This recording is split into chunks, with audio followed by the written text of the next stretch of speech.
नमो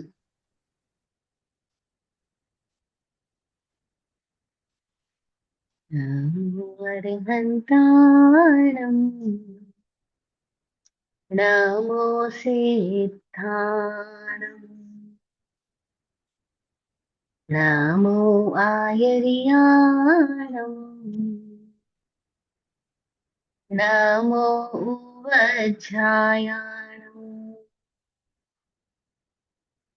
नमो लोये संवसाहुणम् ऐसो पञ्चनमुक्कारो सव्वपावपनाशनु मङ्गलानं च सव्वेशम् पढमं हवै मङ्गलम्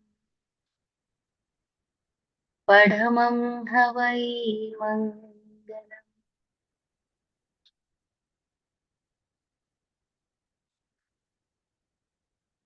प्रभु मैं करूं सबको सहन, सब जीव भी मुझको सहे। प्रभु मैं करूं सबको सहन, सब जीव भी मुझको सहे। ये लोक के सब भूत गण कण मेरे ना कोई लगे। ये लोक के सब भूत गण कण मेरे ना कोई लगे। यूं हो नहीं पीड़ा किसी को, शांत चित सब ही रहे। यूं हो नहीं पीड़ा किसी को, शांत चित सब ही रहे। दृष्टा बने साक्षी तथाता, मस्त जागृति में रहे। समभाव हो सबका सदा, और मैं पना जड़ से मिटे। समभाव हो सबका सदा, और मैं पना जड़ से मिटे। आशीष हो गुरुदेव की, गृध्यता मेरे मन से हटे। यत्न विनय सेवा सरलता, प्रेम में सबसे करूं। यत्न विनय सेवा सरलता, प्रेम में सबसे करूं। मिल बात कर हर सुविधा भोगूं, लघु किसी को ना करूं। मिल बात कर हर सुविधा भोगूं, लघु किसी को ना करूं। हो यह विराट विचार सम्यक, व्यर्थ ना सोचूं करूं। हो यह विराट विचार सम्यक, व्यर्थ ना सोचूं करूं। ना फालतू बोलूं किसी पल, ना किसी से भी डरूं। प्रभु ना किसी से भी डरूं।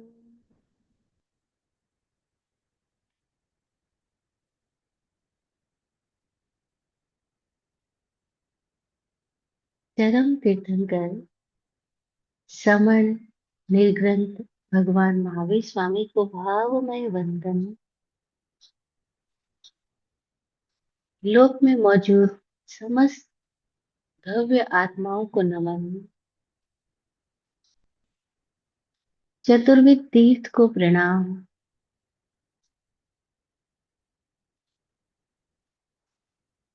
आत्मज्ञानी पूज्य श्री विराट गुरु जी एवं स्वामी विकास जी को सतत प्रणाम।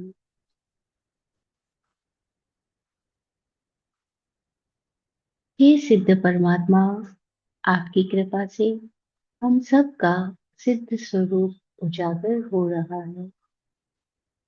सिद्धा सिद्धिं मम दिशन्तु। सिद्धा सिद्धिं मम दिशन्ति। सिद्धा सिद्धिं मम दिशन्तु।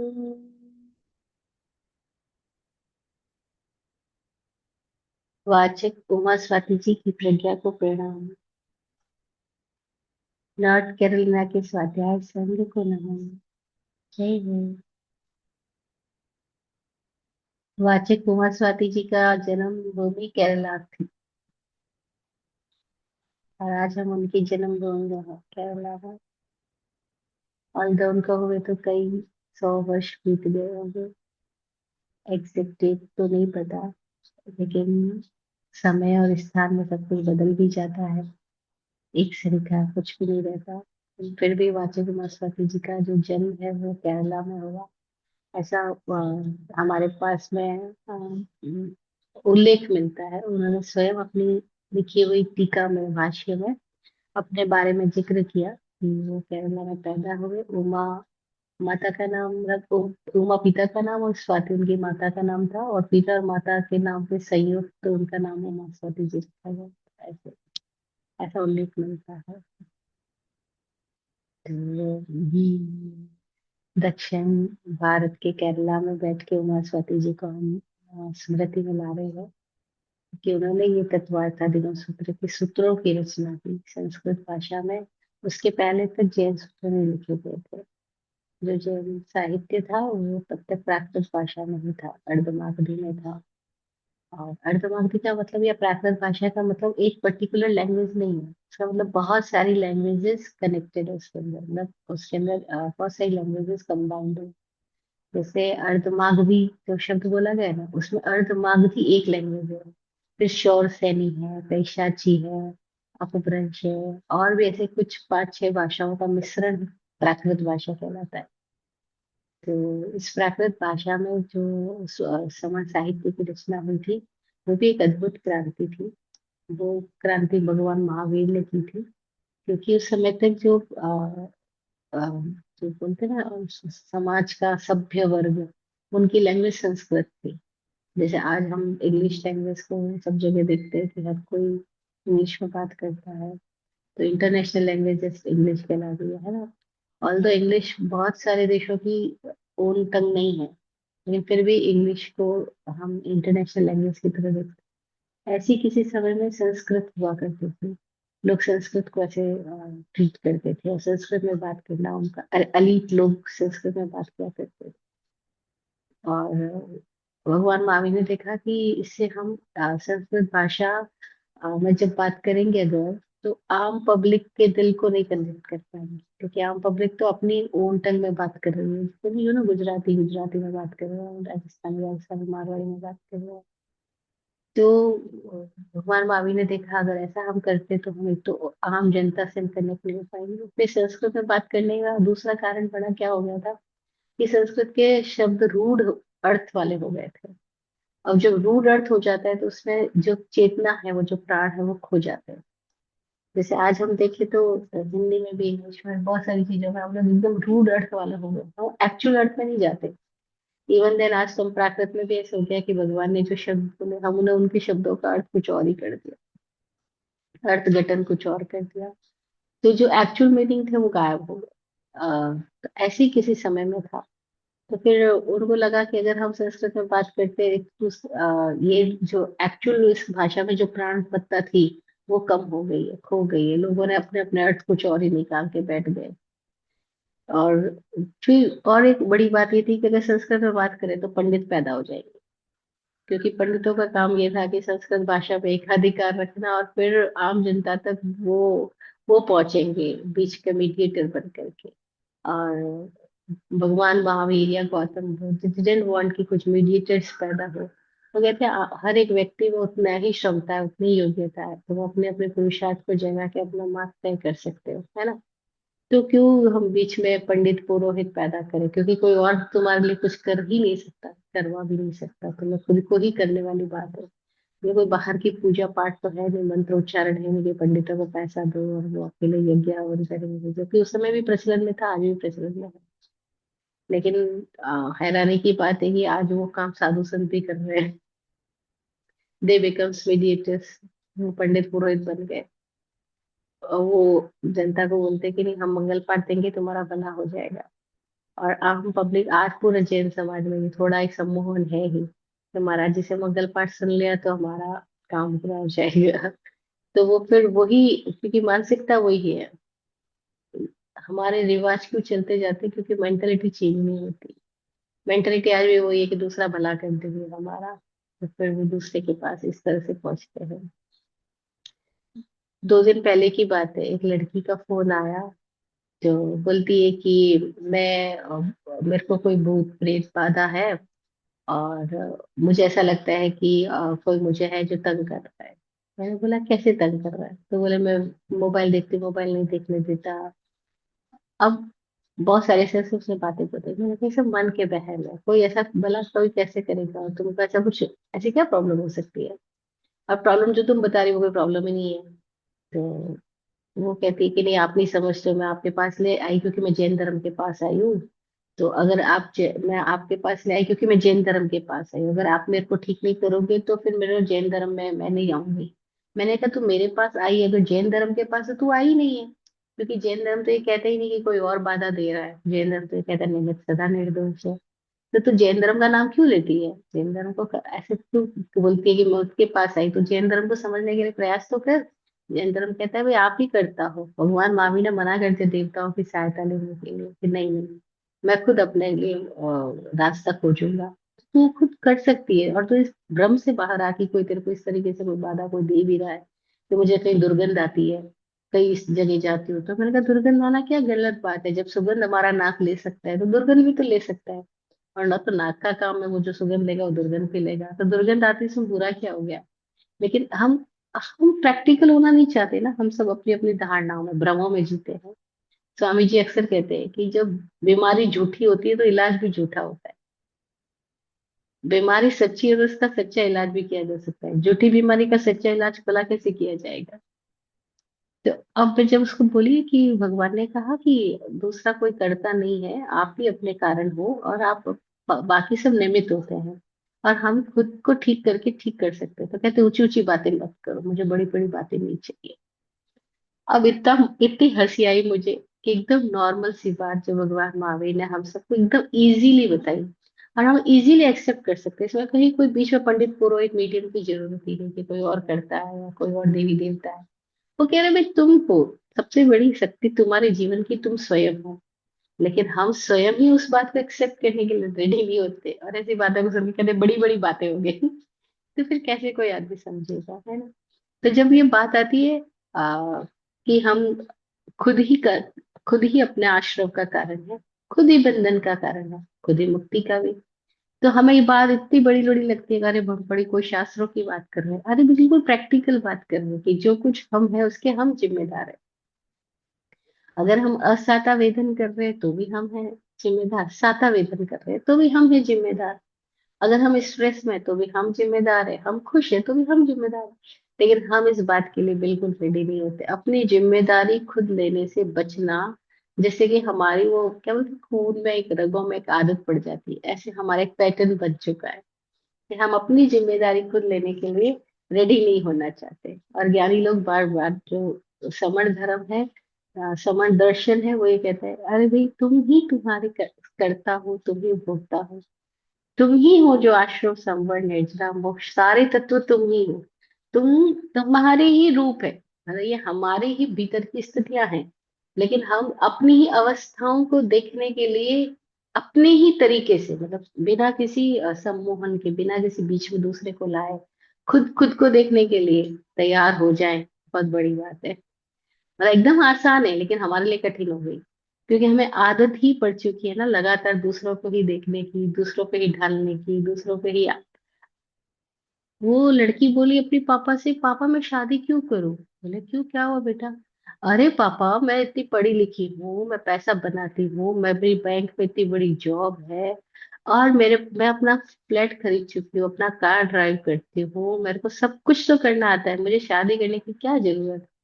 पापा बोले बेटा बात तो बिल्कुल तेरी सही है, लेकिन कभी तो तेरे दिनमान में ऐसा होता होगा, तेरा मूड खराब हो गया है, तेरे अंदर इरिटेशन हो रही है, गुस्सा आ रहा है, कभी ऐसा होता है तो चिड़चिड़ी हो जाती है? हाँ पापा होती हूँ। अच्छा जब तेरे को भीतर से गुस्सा आएगा तो गुस्सा किस पे निकालेगी, दोष किस पे निकालेगी, किस पे अपनी कमियां थोपेगी कि उनकी वजह से गलत हो रहा है मेरी लाइफ में? कोई तो चाहिए ना ब्लेम करने के लिए कि हाँ बेटा कोई शादी करे।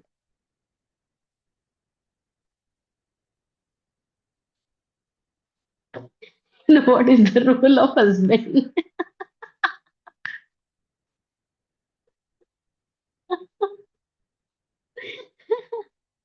ये किसी पे तो अपना ब्लेम करना होगा ना, किसी से तो अपना गुस्सा करना होगा, किसी से झगड़ा करना होगा।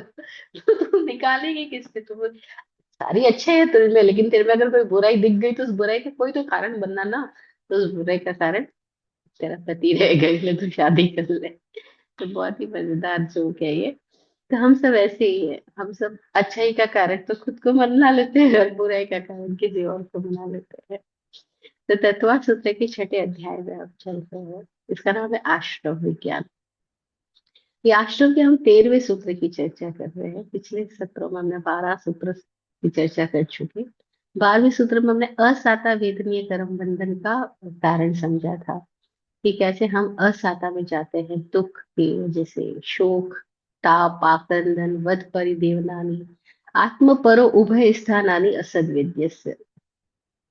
कोई व्यक्ति दुख में, शोक में, ताप में है, आक्रंदन कर रहा है, परिवेदन कर रहा है, मतलब बहुत ज्यादा स्ट्रेस ले रहा है, तो उसके भीतर ये सारी जो स्थितियां हैं, अगर वो खुद में पैदा कर रहा है, दूसरों में पैदा करने का निमित्त बन रहा है, और पूरे दोनों में पैदा कर रहा है, यानी पूरे माहौल में पैदा कर रहा है, तो वो असाता का वेदन का आश्रय कर रहा है, यानी असाता को खुद ही एक्सेप्ट कर रहा है, खुद ही निमंत्रित कर रहा है, उसका आश्रय कर रहा है, उनको इनवाइट कर रहा है, असाता को खुद ही इनवाइट कर रहा है, ऐसा कर करके।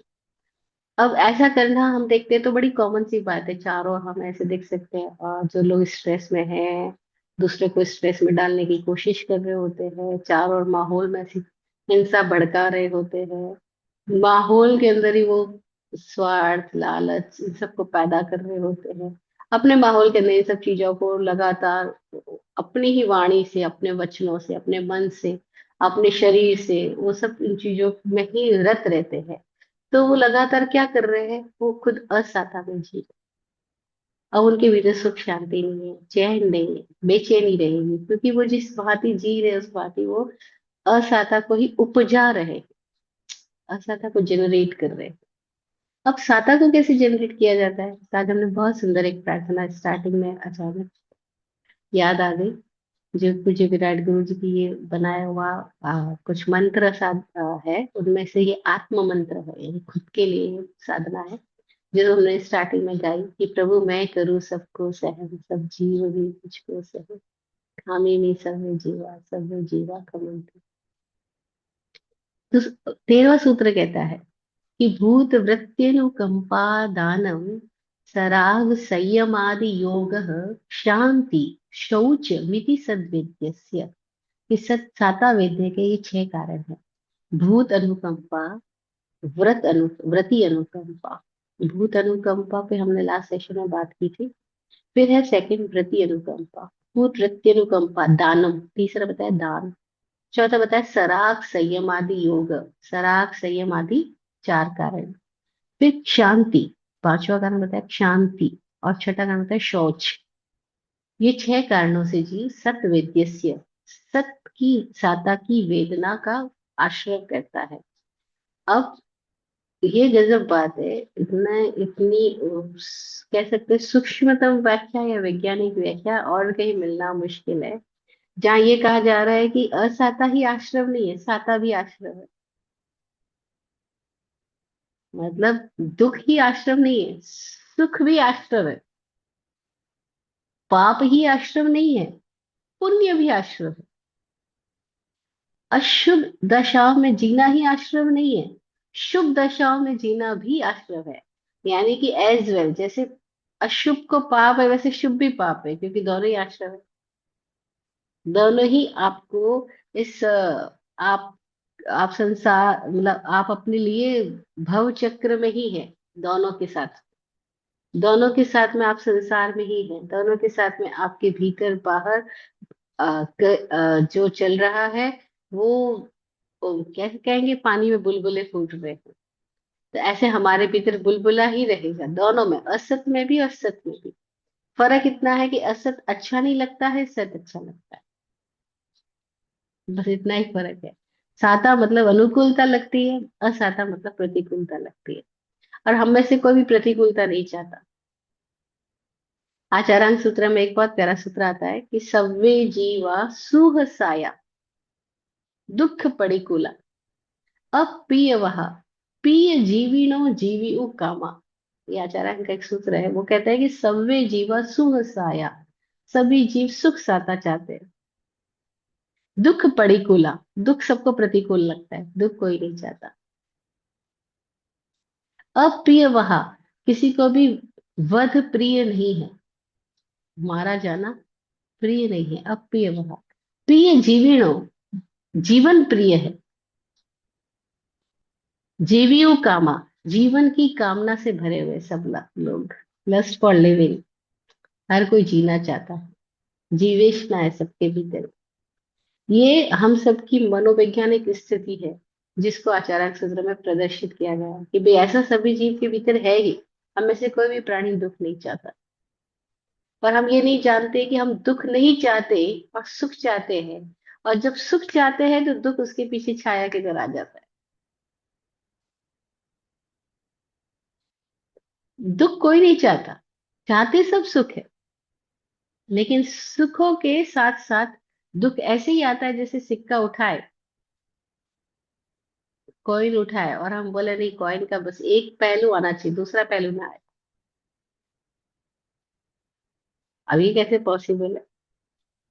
बिजनेस करे बस प्रॉफिट ही आना चाहिए, लॉस ना आए। कल एक युवक का प्रश्न आया कि माँ, जब यूनिवर्स में सब कुछ अबेंडेंस में है, तो फिर मेरे मेरे में क्या गलती है कि मैं अपने बिजनेस को अबेंडेंट नहीं कर पा रहा हूँ?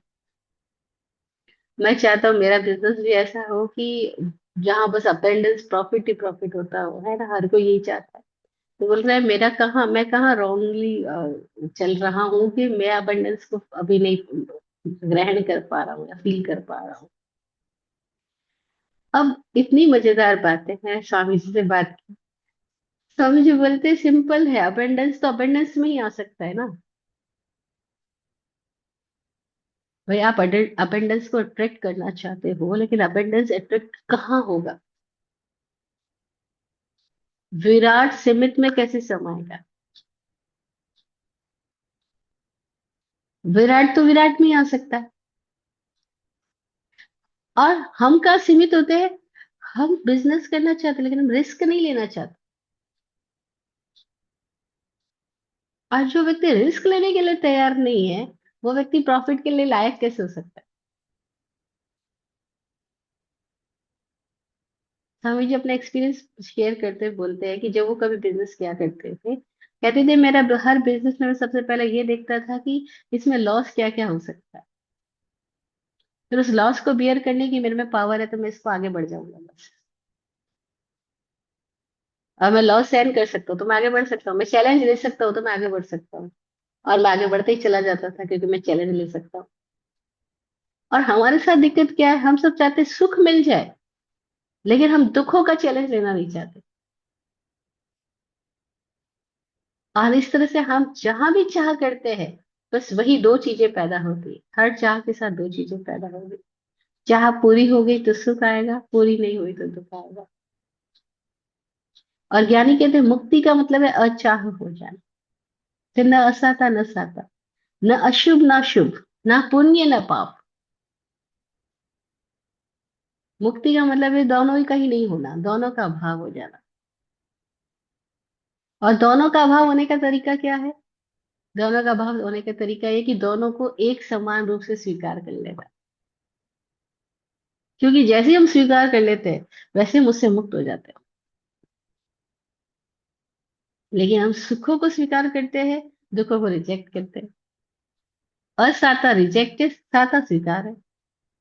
शरीर में सब कुछ स्वस्थ चल रहा है। स्वस्थ चल रहा है मतलब तो शरीर में अभी थोड़ी हार्मनी है, हम आराम से चल पा रहे, देख पा रहे, कुछ भी। तो there is no gratitude for this body, for this condition. पर जरा सा पेट दर्द हो जाए, सिर दर्द हो जाए, कितना हो हल्ला चालू हो जाता है। तो असाता हमको एकदम उद्वेलित करती है। आवेग में आ जाते हैं हम, आक्रोश में आ जाते हैं, बेचैन हो जाते हैं। और साता जब तक हो रही है, देर इज नो ग्रेटिट्यूड। तो हमने लास्ट सेशन में बात करते हुए यहाँ पे छोड़ा था कि असाता को साता में कैसे कन्वर्ट किया जा सकता है। क्या तरीका है? असाता शिकायतों से आती है, साता आभार से आती है। असाता अहंकार से आती है, साता अनुकंपा से आती है। अहंकार असाता पैदा करवाता है और अनुकंपा साता पैदा करवाता है। अनुकंपा का मतलब होता है empathy, not sympathy, it's empathy. Sympathy का मतलब होता है कि मैं तो अच्छा हूं, लेकिन तुम्हारे ऊपर मुझे दया आ रही है, क्योंकि तुम अभी यू नो तुम बेचारे हो, तुम गरीब हो, तुम बीमार हो, तुम विपत्ति से घिरे हो। तो तुम पर जो मेरे को दया आई वो सहानुभूति हो। लेकिन मैं और तुम एक सरीके हैं, ऐसी स्थिति आ जाना, दैट्स कॉल्ड समानुभूति। जब समानुभूति में होते हैं हम, तो हमें दूसरों का दुख दर्द ऐसा नहीं फील होता है कि दूसरों का है। उनके दुख दर्द के साथ हमारे भीतर से ऑटोमेटिकली एक ऐसी हार्मनी डेवलप होती है कि, लेकिन वो कब होती है? कोई कोई ही इंसान में पैदा हो सकती है। सब में क्यों नहीं पैदा होती? क्योंकि हम में से हर कोई बहुत सीमित स्थितियों में जीता है, मतलब अपना दिल को छोटा बना के रखता है। कोई थोड़े लोग होते हैं जिन्होंने अपने दिल में उदारता की स्थिति में आए हैं। अधिकतर लोग दिल के उदार नहीं होते। दिल के उदार नहीं होते, इसका एग्जाम्पल से समझे। जैसे अपने घर में अपने बच्चे को कुछ हो गया तो हमारे को कुछ फर्क पड़ता है। लेकिन हमारे घर में कोई और जो हेल्प करने के लिए आती है, उसके बच्चे को कुछ हो गया है तो हमें कोई फर्क नहीं पड़ता। तो ऐसा क्यों? अगर बच्चे के प्रति हमको फीलिंग आती है, अपने बच्चे के लिए आती है, तो दूसरों के बच्चे के लिए क्यों नहीं आ रही है? क्योंकि हमारा दिल एकदम सीमित है, हम केवल अपना अपना सोचते हैं। अधिकतर लोगों की मैं बातें जब सुनती हूँ, वो लोग ऐसी बात कर रहे होते हैं, मैं और मेरी फैमिली। और फिर उनकी फैमिली की डेफिनेशन चेंज होती जाती है। कैसे चेंज होती है? जैसे आप शादी करके आए ना, अब आपके घर में सास है, ससुर है, सब कुछ है, तो अभी आपकी फैमिली में सास ससुर देवर ननद सारे लोग हैं। लेकिन आफ्टर सम टाइम आप बोलोगे मेरी फैमिली का मतलब है मैं, मेरा हस्बैंड, मेरे बच्चे, बाकी सारे लोग गायब हो गए। अभी आपका बच्चा बोलता है मेरी फैमिली मतलब मेरी मम्मी पापा। और आफ्टर सम टाइम वो बच्चे की फैमिली हो जाएगी, वो उसकी वाइफ और उसके बच्चे। तो हमारी फैमिली हमेशा कैसी होती जाती है? सिकुड़ती जाती है। हम बोलने को बोलते हैं कि वसुधैव कुटुंबकम, पूरी पृथ्वी परिवार है, लेकिन हमारे भीतर से जब भी कोई बात निकलेगी तो अपनी फैमिली की बात आने का मतलब क्या होगा? हमारी फैमिली छोटी होती जा रही है। मैंने एक युवक से मेरी बातचीत हुई, बहुत सालों पुरानी घटना है ये। तो जब हम विहार कर रहे थे, पैदल चल रहे थे, तो वो मेरे साथ चल रहा था। तो कोई बातचीत में बोला कि अ, मेरे 13 बच्चे हैं। अब वो युवक कैसा लग रहा है, 20-22 साल का। तो मैंने कहा 13 बच्चे हैं? बोला हाँ, मेरे परिवार में 13, मेरे घर में 13 बच्चे हैं। मैंने कहा 13 बच्चे हैं, और आप फिर कोई बाद में बोलता है मेरी शादी नहीं हुई। तो आई वॉज सरप्राइज की मैंने कहा अभी तो आप बोल रहे थे आपके 13 बच्चे, और मैं बोला शादी नहीं। बोले 13 बच्चे मेरे घर में है, मेरे भाइयों के हैं, तो मेरे ही तो हुए। तो मेरे घर में 13 बच्चे हैं, ऐसे मैं बोल रहा हूँ। मेरी शादी नहीं हुई है, लेकिन मेरे घर में 13 बच्चे हैं। तो उनकी 13 बच्चे का मतलब था उसके भाई के बच्चे, उसके चाचा के बेटे के बच्चे, उसके बड़े पापा के बेटे के बच्चे, ऐसे करके उसके घर में 13 बच्चे हैं। और वो लोग जॉइंट फैमिली, गांव के लोग हैं, तो जॉइंट फैमिली में रहते हैं। तो जब मैंने उसकी उसके भीतर की, अभी मैं बोल रही हूँ, वो मजा नहीं आ रहा है। वो जो भाई बोला था ना, वो ओन उसकी अपनी भाव से, वो जो उत्साह से जो बोला था कि मेरे घर में 13 बच्चे, तो उसके बोलने का मतलब ऐसा था, वो उसके बच्चे, ऐसा। और फिर बाद में बताता है कि मेरी शादी नहीं, तो उसके बोलने का जो तरीका था वो इतना गजब था, मतलब मेरे भीतर उसका इंप्रेशन है कि उसके भीतर की उदारता थी। उसको ऐसा नहीं लग रहा था कि वो मेरे बच्चे नहीं है। अभी हम हमारी सोच एकदम छोटी होती जाती है, हम बोलने को बोलते हैं वसुधैव कुटुंबकम, लेकिन हमारे भीतर की फीलिंग में कभी नहीं आता कि पूरी धरती मेरा घर है। अरे जिसका घर पूरी धरती हो जाएगा, वो धरती को गंदा कैसे कर सकता है? वो पॉल्यूशन कैसे फैला सकता है? वो इधर उधर कचरा कैसे डाल सकता है? अगर उसका उसको फील हो जाए पूरी धरती मेरा घर है, तो जैसे अपने घर को रखना चाहता है, वैसे पूरी धरती को रखना चाहेगा ना। उसमें भूत अनुकंपा प्रकट होगी। भूत अनुकंपा का मतलब है वो पृथ्वी है, पानी है, अग्नि है, वायु है, वो सबके प्रति अनुकंपित होगा। फिर वो वृक्ष को भी ऐसे ही प्यार करेगा जैसे अपने बच्चे को प्यार कर रहा है कुछ लोग ऐसे, जो पौधों को, वृक्षों को ऐसे प्रेम करते हैं जैसे अपने बच्चे को पाल रहे हैं, ऐसे उन पौधों का पोषण करने में तत्पर रहते हैं। ऐसे थोड़े लोग हैं, थोड़े लोग हैं ऐसे इस धरती पर, जो पानी के प्रति, अग्नि के प्रति, वायु के प्रति, हर एक तत्व के प्रति, इवन देन अपने घर की हर सामान के प्रति तो है ही, रास्ते चलते हुए मार्ग के प्रति वो एकदम सचेत सचेत होते हैं, अनुकंपित रहते हैं। जरा थोड़े लोग हैं ऐसे, बस उन्हीं लोगों की, वो क्या करुणा है, उनकी अनुकंपा है, जो पूरे इस ब्रह्मांड के अंदर एक सुंदर वाइब्रेशन सदा बनी रहती है। ऐसे लोगों के भीतर में कुछ कुछ घटा है कि उनसे साता उपजती है। उनके पास भी जाके बैठो तो अपने को साता मिलती है, सुकून मिलता है। क्यों? क्योंकि उनके भीतर कुछ उदारता पैदा हो गई है, कोई अनुकंपा प्रकट हो गई है, भूत अनुकंपा प्रकट हो गई है। उनके भीतर हृदय में दीवारें नहीं रही, उनका हृदय विराट हुआ है। और ये कैसे होता है? आई डोंट नो कैसे होता है, जिनके होता है हो जाता है, और नहीं होता मैं देखती हूँ उनको बरसों बरस हो जाते हैं। वो बरसों बरस सामायिक व्रत उपवास, सो कॉल्ड सारे रिचुअल कर्म कांड करते हैं, तो उनका दिल एकदम छोटा बना रहता है। इतना छोटा होता है कि वो इतने कंजूस होते हैं कि वो बस हर चीज में अपना, अपना सोचेंगे। और उनके कई लोगों के तो अपना का मतलब केवल उनकी अपना शरीर ही है। कई लोगों के लिए अपना का मतलब उनका घर है। कई लोगों के उनका अपने का मतलब अपना परिवार है, और कई लोगों के लिए अपने का मतलब अपना कुटुंब है। बहुत सारे परिवारों के समूह को कुटुंब बोलते हैं।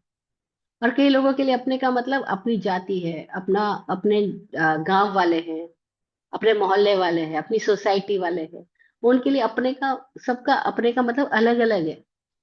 कोई थोड़े लोग हैं जिनके लिए अपने का मतलब जहाँ कोई पराया ही नहीं बचा। महर्षि रमन से पूछा गया कि हम दूसरों की हिंसा से कैसे बच सकते हैं। महर्षि रमन ने जवाब दिया, there is no other one.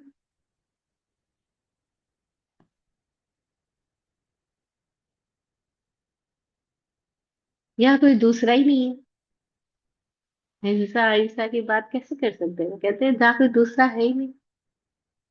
ये अनुकंपा है, ये करुणा, ये अनुकंपित हो जाना है, जैसा मैं वैसा वो।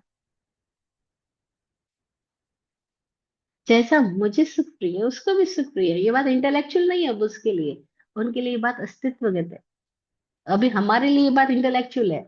कि भाई जैसे मुझे फील होता है उसको भी फील होता है, जैसे मुझे कष्ट होता है उसको भी कष्ट होता है, मुझे ना पसंद है तो मैं ऐसा क्यों करूं। कुछ दिन पहले हम कोयम्बटूर में पहुंचे और एक लेडी हमको यहाँ बहुत प्रेम करती है, वो भी रहती है। उसको पता था कि हम लोग आ रहे हैं, तो बार बार फोन करके पूछ रही थी कि आप रास्ते में आ रहे हो, आपने कुछ खाना खाया नहीं खाया। लेट हो रहा था, रात के काफी 12-1 बजे हम पहुंचे कोयम्बटूर। हमने बोला नहीं, हम रास्ते में रुके नहीं खाने के लिए, हम सीधा आ गए, अदरवाइज और लेट होता। बहुत ट्रैफिक का सीन था ये सब कुछ, तो 1 बज गई थी। तो बोलती आप जहाँ रुके हुए बस मुझे लोकेशन भेजो, मैं तुरंत खाना बना के लेके आती हूँ। मैंने बोला हमको नहीं चाहिए, 1 बजे हम सो जाएंगे। बोले, ऐसा कैसे हो सकता है, अगर मैं भूखी नहीं सो सकती हूँ तो आप भूखे कैसे सो सकते हो।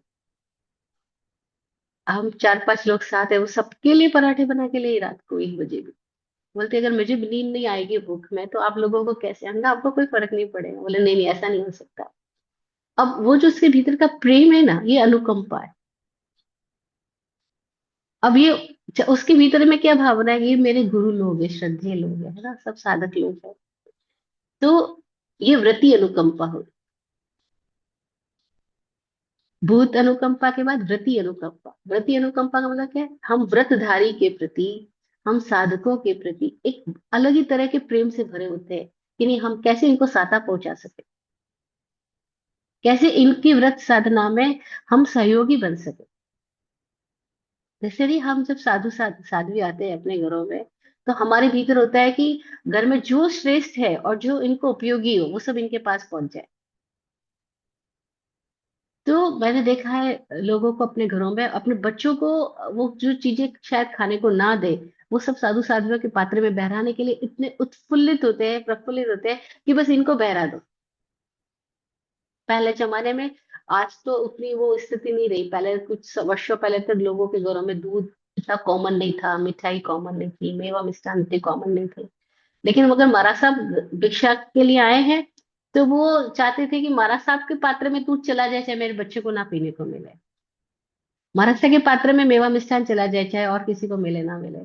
तो ये जो उनके भीतर की अनुकंपा थी, जो भीतर की भावना थी, जो उदारता थी, जो भीतर का फैलाव हो रहा था, ये अद्भुत फैलाव है। ये उनके भीतर में एक आनंद उपज जाता है, ये देने का भाव जो है।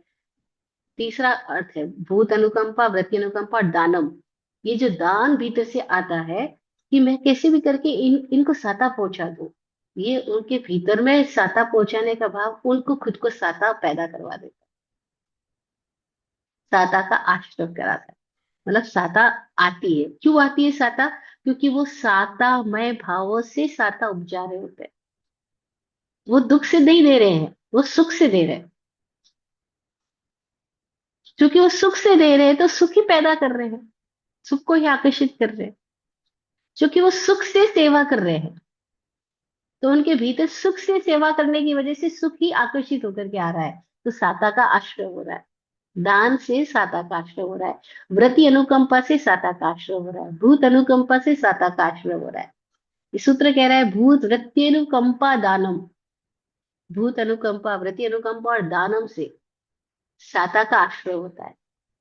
और दानम का मतलब क्या हुआ, कि हम अपनी सुविधा छोड़ देंगे, मेरी नहीं छोड़ दो लेकिन मैं आपके लिए खाना बना के लाऊं।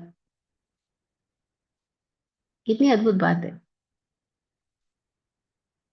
और ऐसे बहुत लोग होते हैं, चाहे वो ममता वश कर रहे हो, चाहे वो किसी यू नो कोई तरह का लगाव उनके भीतर आया इसलिए कर रहे हो, या कोई तरह की आस्था पैदा हुई इसलिए कर रहे हो, लेकिन ऐसा करते हुए वो अचानक ही उनके भीतर कोई ऐसी ओपनिंग हो जाती है, जो ओपनिंग उनको और नेक्स्ट ओपनिंग की तरफ ले जाती है।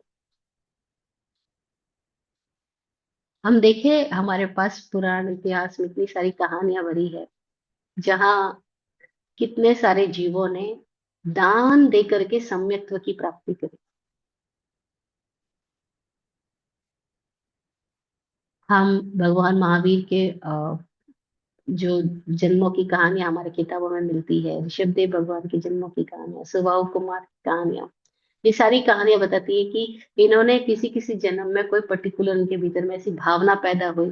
जैसे नए सार के भव में उनके भीतर भावना पैदा हुई, जंगल में तो लकड़ी काटने जा रहे हैं, व्यापारी है, सब कुछ काम चल रहा है, और इधर से कोई मुनि निकल रहे हैं और वो खाना खाने बैठे। तो उनके भीतर आता है कि इनको खाना खिला दो।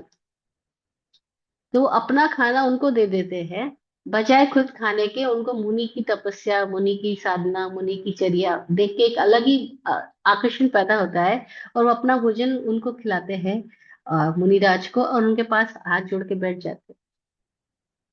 मुनिराज भोजन लेने के बाद में उनको कुछ उपदेश देते हैं। और अब चूंकि उनके भीतर कुछ देने से कुछ ओपनिंग हुई, देना इतना मजेदार है कि जैसे ही हमारे भीतर से कुछ देना निकलता है, हम फैल जाते हैं, कुछ ओपन हो जाता है हमारे अंदर। और जैसे हम रोक के बैठते हैं, हम संकुचित हो जाते हैं, हमारी रिसेप्टिविटी कम हो जाती है। और जब रिसेप्टिविटी कम हो गई तो अबंडेंस तो है पूरे में, यूनिवर्स तो पूरा अबंडेंट ही है, सब कुछ अबंडेंस में है, लेकिन हम ही सीमित हो गए।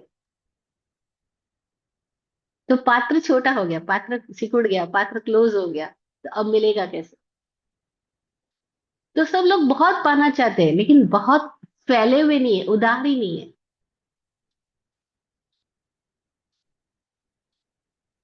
और हमारी गड़बड़ी क्या है? हम सबकी चाह, हम सबकी दृष्टि उस पे रहती है, मुझे क्या मिलेगा। दृष्टि इस पे नहीं रहती है कि मैं क्या दे सकता हूँ। हम में से अधिकांश लोगों की नजरिया ऐसा ही होता है, मैं ये वहां जाऊं तो सही, मुझे क्या मिलेगा। मैं ये करूँ, कर तो लूं, लेकिन इससे मुझे, मेरे को क्या मिलने वाला है। तो हम में से हर कोई प्रॉफिट ओरिएंटेड होता है, हम में से हर कोई टारगेट ओरिएंटेड होता है। और हमें हमें ट्रेंड इस तरह से किया जाता है कि make your targets, make your purposes, make your profits, and then go on that direction. सब अपना अपना प्रॉफिट बना के उस डायरेक्शन में चलो। हम में से कोई को ये नहीं बताया जाता है कि खुद को कैसे फैलाओ, खुद का कैसे दे सको। हम न सोचे हमें क्या मिला है, हम ये सोचे किया क्या है अर्पण। फूल खुशियों के बाटे सभी को, सबका जीवन ही बन जाए मधुबन। अपनी करुणा का रस तू बहाकर, कर दे पावन हर एक मन का कोना।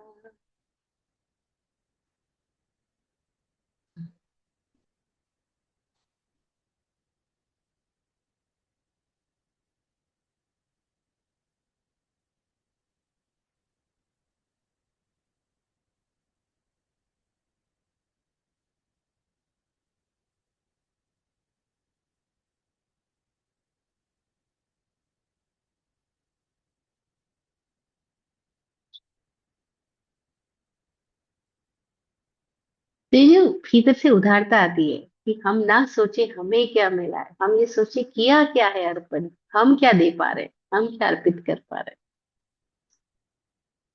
और जब हम अर्पित क्या कर पा रहे हैं, जब ये सोच आए, तो ये सोचना है कि हम उसके बदले में ये दे रहे हैं। अभी तक हमारी सोच क्या होती है, हम लोग बड़े व्यापारिक बुद्धि वाले लोग। हम सोचते हैं इनसे इतना लिया है तो इनको इतना तो देना बनता है। मतलब हमारा देना भी विद मेजरमेंट रहता है, विद पे एंड अकाउंट रहता है कि इतना लिया तो इतना देना। बस वही हम चूक जाते हैं।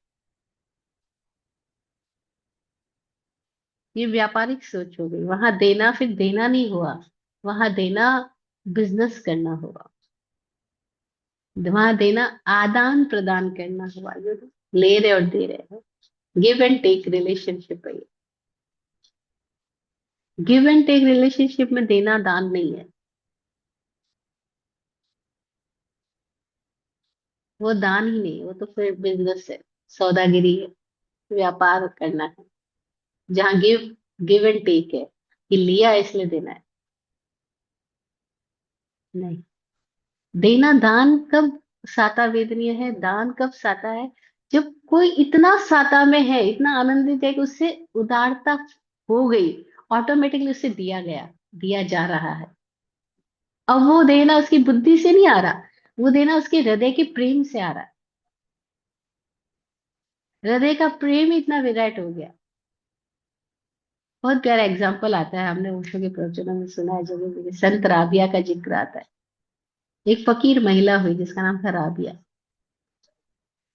और ऐसे बोलते हैं कि वो महिला जो थी वो मुस्लिम दरवेश थी। तो उसके घर पे एक बार रहने के लिए कोई मुस्लिम फकीर आता है, और वो देखता है राबिया कुछ छोटी कुटिया में रहती है, कुरान शरीफ भी वहां रखी हुई है। तो उसने कुरान शरीफ उठा के देखा उस फकीर ने, तो उसमें कुछ लाइनें कट कर दी। अब कुरान शरीफ में कोई आदमी लाइन को कट कर दे तो बहुत ही बड़ा, यू नो, उन लोगों के लिए तो उनकी श्रद्धा का विषय कुरान शरीफ है। और क्योंकि वो धर्म किताबी धर्म है, मैंने बताया था एक बार कि कुछ धर्म हमारे यहाँ किताबी धर्म है और कुछ धर्म है आगमिक धर्म है। तो जो मुस्लिम धर्म है, जो ईसाई धर्म है, ये किताबी धर्म है। किताबी धर्म क्यों है? क्योंकि किताब को सब कुछ मानते हैं। उनके लिए 10 commandments, old testament, new testament, the everything for the Christian.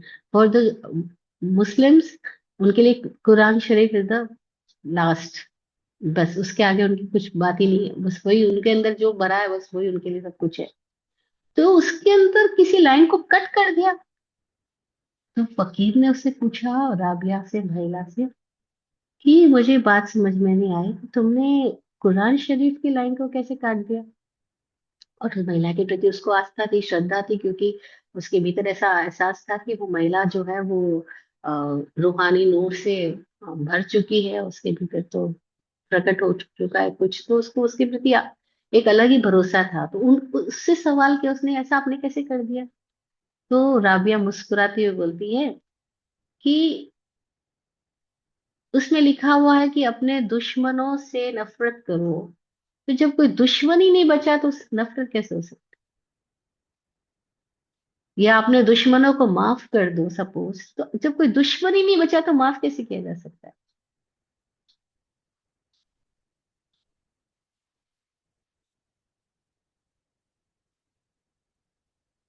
जब से वो बहुत प्यारा एक शायरी आती है कि जब से दिल से अदावत ही निकल गई, जब से दिल से घृणा ही निकल गई, तो अब किसी को ना तो आ, कष्ट पहुंचाया जा सकता है, ना माफ किया जा सकता है। खत्म ही हो गई, बादल से घृणा ही नहीं, खत्म हो चुकी है। तो दुश्मन कोई कैसे हो सकता है? उसके भीतर से सवाल था, कुरान शरीफ में लिखा दुश्मन के प्रति। तो दुश्मन ही नहीं है तो उसके प्रति क्या होगा? खत्म ही हो गई बात।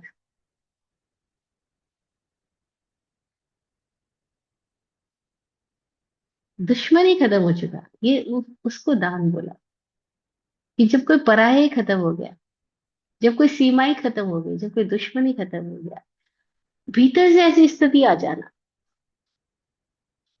और देखो वो उदारता, हम सब बच्चे थे तब लेके कहीं आए थे, कहीं कोने में हम सबके भीतर है, लेकिन वो खोती गई, खोती गई, खोती गई। सब लोगों ने इतना कुछ भर दिया हमारे भीतर में, और इतना जबरदस्त रूप से, ये शोक और धार्मिक लोग है ना, उनके भीतर इतना जबरदस्त भरा हुआ है। कई लोगों से मेरी बातचीत होती थी तब तो बहुत ज्यादा, और अब भी होती है। तो मैं हैरान होती थी उनकी बातें सुन करके। वो कहते हैं दान तो करना, लेकिन अपने गुरु महाराज के यहाँ करना।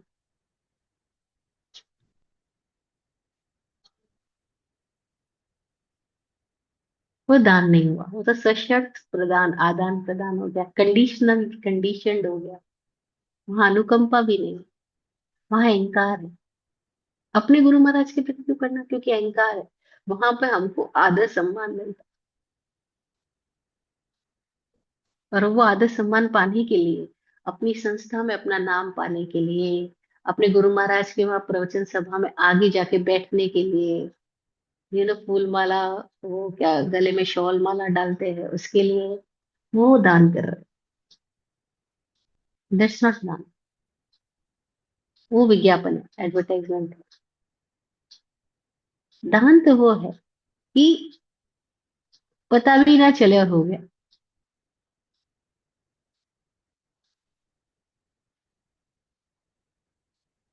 स्वामी जी एग्जाम्पल देते हैं उनकी नानी का। वो बचपन में अपनी नानी के घर पे पले बड़े, उनका काफी बचपना नानी के साथ बीता। तो कहते हैं मेरी नानी इतनी जबरदस्त उदार थी कि गांव वाले लोग आते थे उनसे कुछ भी पैसा मांगती थी। वो धनी महिला थी, तब अलवर के अंदर थोड़े धनी परिवारों में सबसे ज्यादा धनी परिवार इनका परिवार कहा जाता था। तो गांव के लोग आते थे, इनको कुछ भी हेल्प की जरूरत होती तो नानी के पास आके लेके चले जाते थे। कहते नानी कभी पूछती भी नहीं, पिछला तो लौटाया ही नहीं और नेक्स्ट मांगने के लिए आ गए।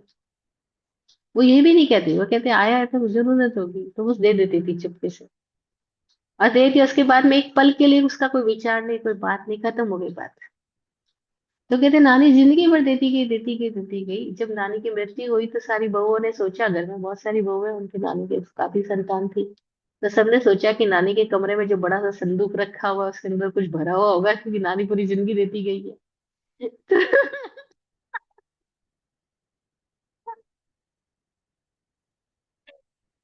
तो अब सब वो जैसी वो पूरा होता है ना, बाहर की क्रियाएं, शमशान की यात्रा वगैरह सब कुछ हो गया, फटाफट लोग ने जाके संदूक खोला कि इसके अंदर क्या भरा होगा।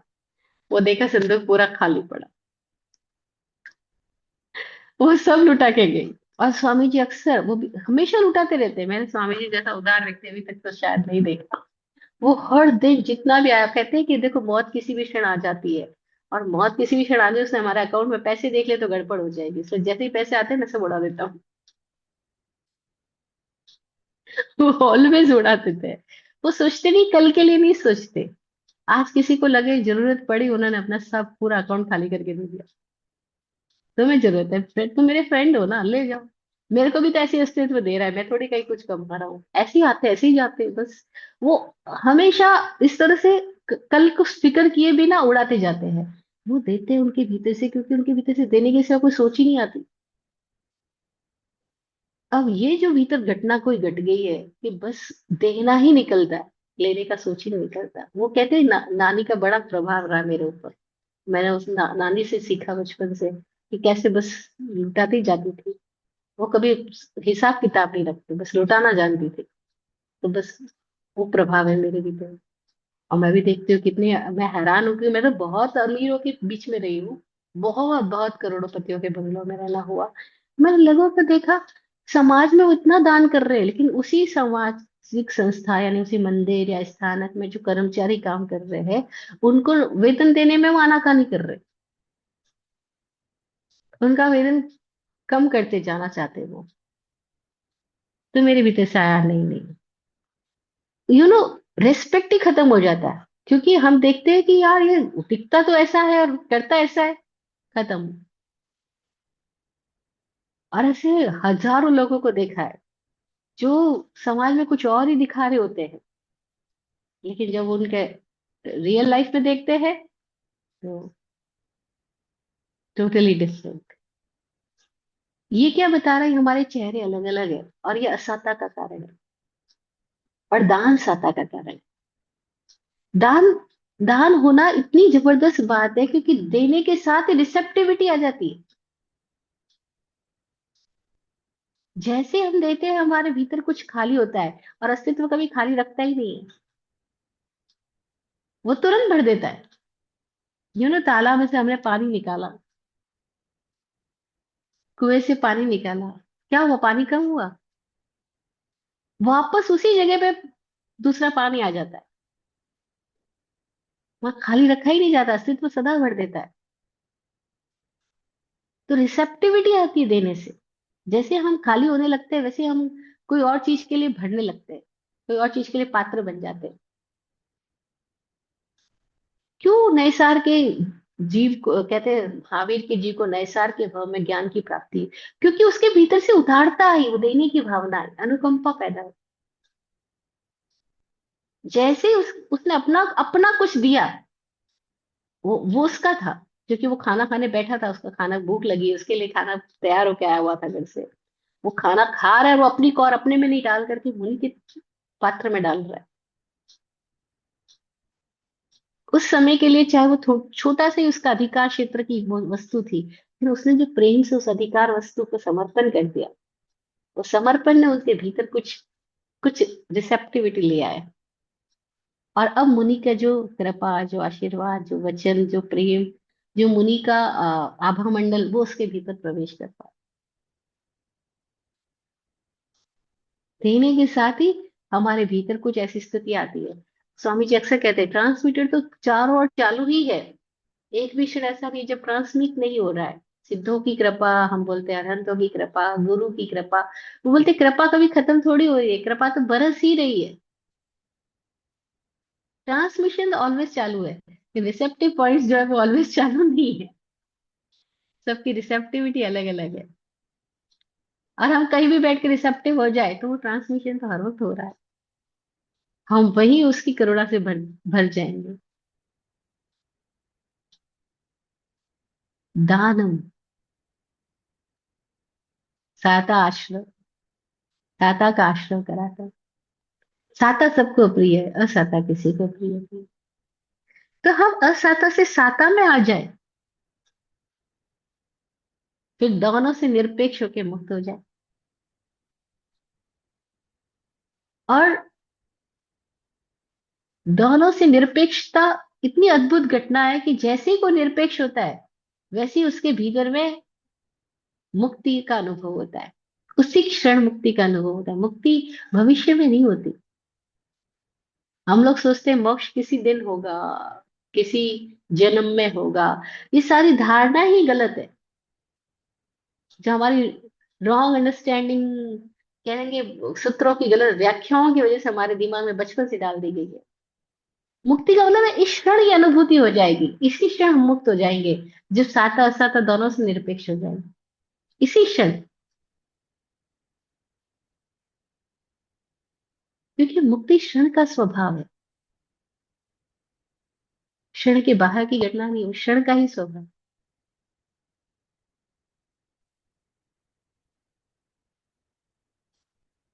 सूत्र कह रहा है दान। दान अद्भुत है। और अपने खुद को प्राप्त अधिकार का, सम्मान का, सुविधा का,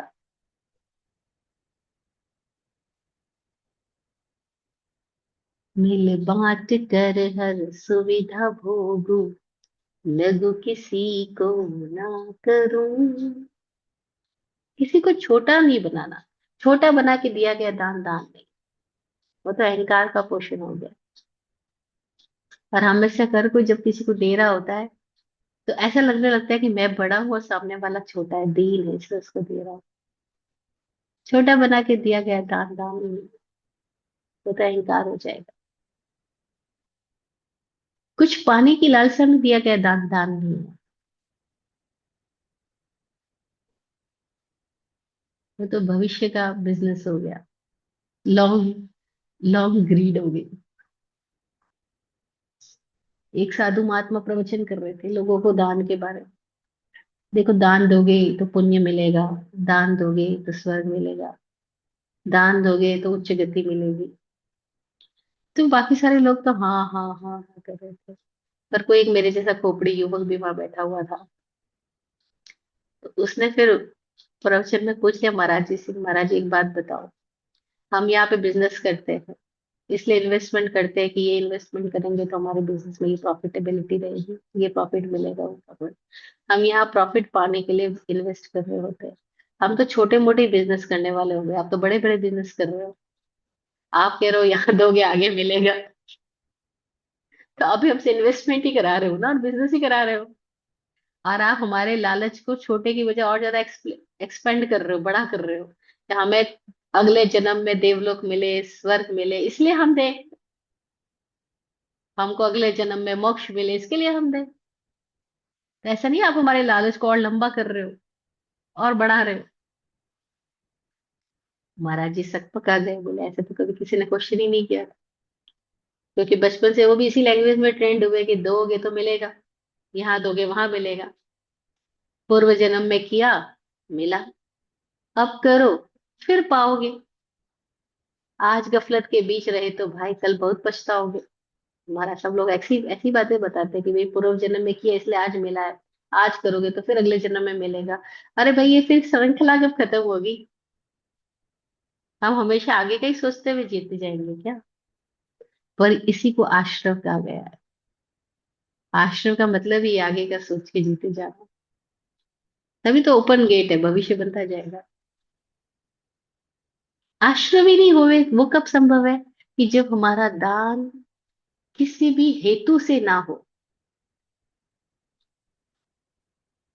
जब हमारा तप संयम धर्म कोई भी बिना किसी हेतु के हो,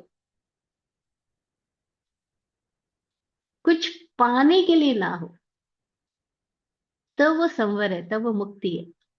जैसे ही कुछ पाने के लिए हुआ वो आश्रम हो गया। तो यहाँ दान को आश्रम कहा, क्यों? क्योंकि ये वो दान है जहां कुछ पाने की कामना बची हुई है। पाने की कामना लिए हुए जो दान है वो आश्रम है। और एक वह दान है जो कुछ भी पाने की कामना के बिना स्वतः हो रहा है, वो मुक्ति है। तो दान दोनों है। दान आश्रय भी है, दान मुक्ति भी है। जब कुछ कामना के साथ है तो वो आश्रय है। भीतर में कोई लालसा बची हुई है तो आश्रय है। और भीतर में कुछ है नहीं, वो तो सहज हुआ। जैसे फूलों से खुशबू सहज। फूल खुशबू देने के लिए नहीं दे रहे हैं। फूलों का स्वभाव ही है कि फूल का फूलना यानी खुशबू का फैलना।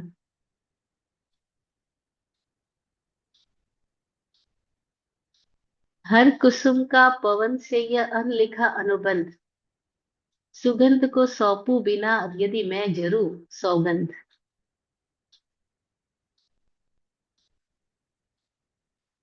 हर कुसुम का पवन से यानी हवा से यह अनलिखा अनुबंध। कोई लिखा हुआ अनुबंध नहीं है, अनलिखा अनुबंध।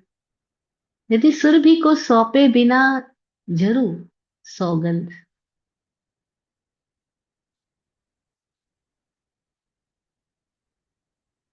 जो स्वतः हो वह मुक्ति है।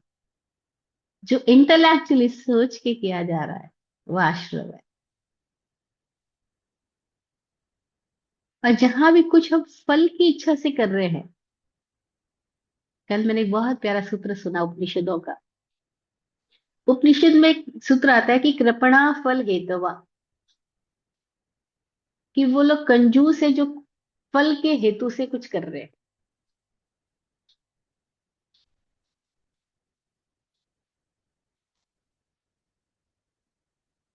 जो वे कि कुछ फल पाने के लिए किया जा रहा कार्य है वो कंजूसी ही है। और हम अपने आप को जरा जाके अपने गिरेबान में जाके तो हैरान होंगे। अपन तो सब काम किसी न किसी पर्पस के साथ करते हैं। कुछ न कुछ पाने के लिए कर रहे होते हैं। हमारे पास हमेशा फ्यूचर का कोई प्लानिंग रहता है, उसके लिए हम कुछ कर रहे होते हैं। और उपनिषद कहते हैं, कृपणा फल हेतवा। फल की इच्छा से किया गया कार्य कृपण का है, कंजूसी है। क्योंकि फल की इच्छा का मतलब ही है कि अब वो जो कार्य पैदा हुआ है वो सहज स्वभाव उदारता से नहीं प्रकटा है। वो कार्य हमारे किसी प्लानिंग का हिस्सा है। वो कार्य हमारे भीतर कोई बुद्धि स्तर पर हो रहा है। उस कार्य में प्रेरणा बुद्धि दे रही है, हृदय नहीं दे रहा। हृदय तो सहज करता है। इसीलिए जो लोग हृदय से चलते होते हैं ना, उसको बुद्धि वाले लोग कहते हैं ये तो पागल है। पागलों का मतलब वो है जो बिना भविष्य को आकलन किए चला जा रहा है। कल की सोच ही नहीं रहा और आज पैसा दे दिया इसने। मैं स्वामी जी को देख के यही सोचती रही। स्वामी जी के साथ जैसे मेरी यात्रा शुरू हुई, मैं देखती हूँ ये कार में जो पैसे रखे थे सब बांट दिए। रास्ते में जो आया उनको बांट दिए। कोई वॉच किसी का सोसाइटी में गए, वहां वॉचमैन को दे दिए। रेस्टोरेंट में 10 आदमी काम कर रहे, 10 को दे दिए। भाई ऐसे तो मैंने किसी को नहीं देखा। कोई आपको एक बेरा देता है, सेवा कर रहा होता है, आप उस एक बेरा को कुछ टिप देते हो। वो वहां 10 लोग काम कर रहे हैं, उनको भी वो टिप दे रहे हैं, सबको वो देके निकल रहे। वो अगले दिन के लिए पैसे नहीं, आप सब निकाल दिए इन्होंने। मेरे भीतर आया, मैं इनसे पूछूं कि नहीं पूछूं, कल क्या करेंगे ये? कल का गाड़ी में पेट्रोल कैसे भरवाएगी? ऐसे मेरे भीतर ही आया कि मैं पूछने पूछने से डर रही कि पूछूं ना पूछूं। इतने में स्वामी जी बोले, मैं बचपन से ऐसा ही हूँ। मैं कभी बिजनेस भी करता रहा लेकिन कभी दिमाग नहीं लगाया। मैंने कमाए बहुत लेकिन कभी जोड़े ही नहीं। बस मेरे को कल नहीं दिखाई देता है, मेरे लिए आज ही जीवन है। मैं इतनी हैरान है, ऐसे कैसे कोई आदमी जी सकता है? इनको कल की परवाह ही नहीं है। इन्होंने सब दे दिया, कल क्या करेंगे? और हैरानी मेरी को नेक्स्ट लेवल की तब हुई। अभी ये दे के रहे हैं और 2-3 घंटों के बाद में अचानक कोई आता है और कोई पैसे देके चला जाता है। मैं कहती है नहीं, कल की चिंता अपने आप से हो रही है, हमें करने की जरूरत ही नहीं। अभी इन्होंने सब पैसे लुटाए, अभी वापस कहीं से पैसा आ गया। और वो भी अनप्रिडिक्टेड अनप्लान्ड। मतलब उस व्यक्ति से हम मिले ही पहली बार है। और वो आता है और कुछ कहते हैं, "हम मैं आपके लिए क्या कर सकता हूँ, मेरे पास कुछ ज्यादा करने के लिए तो है ही नहीं।" उसने अपनी पॉकेट निकाली, उसके पर्स में जितना कुछ था उसने निकाल करके गाड़ी में रख दिया। और मैं थोड़ी देर पहले हरा रही थी गाड़ी का, सब तो इन्होंने निकाल दिया, अब करेंगे क्या अगले लेवल पे। और लेकिन अचानक आ भी जाता है। अब मेरी ये हैरानी खत्म ही नहीं हो रही है, आज दिन तक रोज चल रही है, क्योंकि वो रोज ऐसे ही जीते। वो बिना सोचे समझे निकालते हैं और अस्तित्व भी कहीं से उनको वापस लौटा देता है। और वो कहते हैं कि बस खेल हो रहा है, और सबको ही जो मिलता है वो यही पूछता है, आप जब कमाते नहीं हो तो करते कैसे हो, आपका फाइनेंस कौन संभालता है? तो स्वामी जी कहते हैं एग्जिस्टेंस संभालता है। अब ये जीने का ये तरीका हम लोगों के लिए तो बेबूझ है,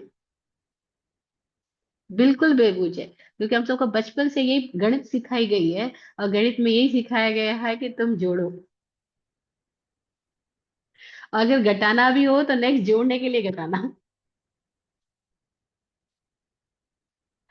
और केवल जोड़ो ही नहीं, गुणित करो। हम सबको जोड़ बाकी गुणा भाग ही सिखाया गया, लेकिन कोई अस्तित्व का ऐसा भी गणित होता है कि जहाँ ना जोड़ना है ना घटाना है, वो खुद ही गुणित होता है, खुद ही भागित होता है। हाँ, ऐसा भी कोई तरीका है। अभी मैं प्रत्यक्ष जी रही हूँ उसको, इसलिए मैं साक्षी हूँ, मैं कह सकती हूँ ऐसा भी कोई तरीका है जो दिमाग के बाहर की दुनिया है। और ऐसे लोग पागल कहलाएंगे, बुद्धिमान लोग उसको पागल बोलते हैं। नहीं, लोग बोलते हैं ये प्रेम में पागल हो गया, ये धर्म में पागल हो गया। पागल हो गया मतलब अभी दिमाग नहीं लगा रहा है, कल का नहीं सोच रहा है, इज्जत का नहीं सोच रहा है, फ्यूचर की प्लानिंग ही नहीं है, ये बस आज को मजे कर रहा है, तो वो पागल हो गया। तो स्वामी जी सबको पहले ही कह देते हैं, भाई मेरा नाम पागल है। फिर कह देते हैं मेरे पंथ का नाम भी पागल पंथ है, क्योंकि ये पागलों का पंथ है, बुद्धि लगा लगा के तो सब कुछ करके देख लिया, उससे खुशी नहीं हासिल हुई, तो अब पागलपन करके देख लो, बुद्धि को छोड़ के जी के देख लो। लेकिन हम बुद्धिमान आदमी कह भी देंगे हाँ हाँ ऐसा कर लेंगे, लेकिन कर नहीं पाएंगे, कर ही नहीं पाएंगे, क्योंकि बुद्धि इतनी तरह से हमको घेरे हुए है, मतलब उस चक्र में हम इस भांति फंस चुके हैं कि हम बुद्धि के पार अगले पल को सोचना हमें आता ही नहीं है, हमें हर पल बुद्धि से ही चलना आता है। जैसे नहीं, कोई आदमी को अपने घर में 7 तल हो और उसको एक ही तलवे में, एक ही तल में, एक ही मंजिल में रहने की आदत पड़ गई हो। अब उसको बोले तू सेकंड मंजिल पे जा तो सही, थर्ड फ्लोर पे जा तो सही, फोर्थ फ्लोर पे जा तो सही, वो कहेंगे पागल, मुझे फर्स्ट फ्लोर पे सब कुछ ठीक ठाक चल रहा है, फर्स्ट फ्लोर पे मेरा बिजनेस सेट है, तो मैं सेकंड फ्लोर पे क्यों जाऊं? ऐसे हम पूरी जिंदगी केवल इसी फ्लोर पे रहते हैं, और इस फ्लोर पे बहुत स्ट्रेस है, बहुत भारी है, लेकिन हमको इस फ्लोर से नीचे आना नहीं आता। अदान का मतलब है जो यहां से नहीं होता, जो यहां से निकलता है। और प्रेम का और गहरा अर्थ है, प्रेम यहां से भी नहीं होता, इससे भी गहरे नाभि के तलों से पैदा होता है। वो अद्भुत प्रेम होता है, विशुद्ध प्रेम होता है। लेकिन वो स्थिति आए, मुझे भी नहीं पता कैसे आती, आती है जिनको आ जाती है, जिनको नहीं आती उनको नहीं आती, लेकिन शायद ऐसे जिनको आई है उनकी संगत में जाए तो शायद आ जाए। क्योंकि जैसे कोई बोलते ना, शराबियों की संगत में रह के शराबी बन जाते हैं लोग, तो क्या पता सत्संगियों की संगत में रह के कोई सत्संगी बन जाए, कोई ऐसे उदार लोगों की संगत में रह के, पागलों की संगत में रह के कोई पागल होना सीख जाए, पागलपन सीख जाए, कि हाँ अब कल को नहीं सोचना, बस आज को जीना। रिस्क लेगा, रिस्क में डाल देना पूरी तरह से। और जो पूरी तरह से खुद को झोंक देता है, अस्तित्व उसको पूरी तरह से संभाल लेता है,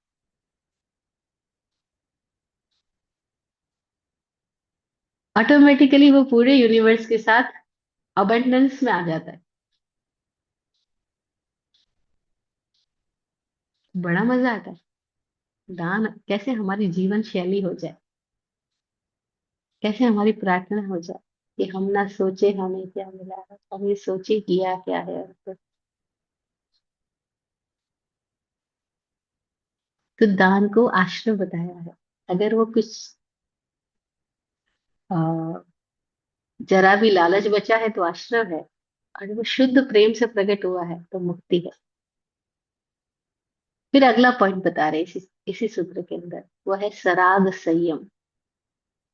आप कहे तो अभी चर्चा करें, अदरवाइज नेक्स्ट सेशन में करें, क्योंकि सराग संयम फिर से एक नया टॉपिक है नेक्स्ट सेशन में, तो आज इतना ही रखते हैं। और शायद एक सप्ताह हमको अपने दान की स्थिति के बारे में भी क्या पता हम भी कोई एक प्रयोग कर सके स्वामी जी की तरह, कि भाई यहाँ से मत जियो, यहाँ से जीना शुरू करो, थोड़ा पागल होके भी देख लो। और फिर कह रहे दिल तो पागल है, दिल तो बच्चा है। ऐसा कुछ हमारे जीवन में भी आ जाए, मजा हो जाए। तो तुझे विराट गुरु जी का आशीर्वचन वचन दुआ।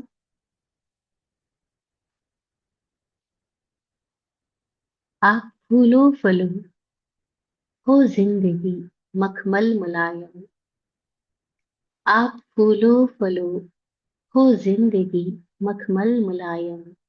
आपकी हर खुशी पे है हमारी जान सदके। दुआ करते हैं चुपचाप दिल की थाप से हम। दुआ करते हैं चुपचाप दिल की थाप से हम। रहे जाते नवाजे हर घड़ी अरमान सबके। अमन और चैन से गुजरे आपका वक्त सारा। अमन और चैन से गुजरे आपका वक्त सारा। रुख पे खिलती रहे यूं रूह की मुस्कान खुल के। रुख पे खिलती रहे यूं रूह की मुस्कान खुल के। जय हो, जय हो, जय हो। सबका कल्याण हो।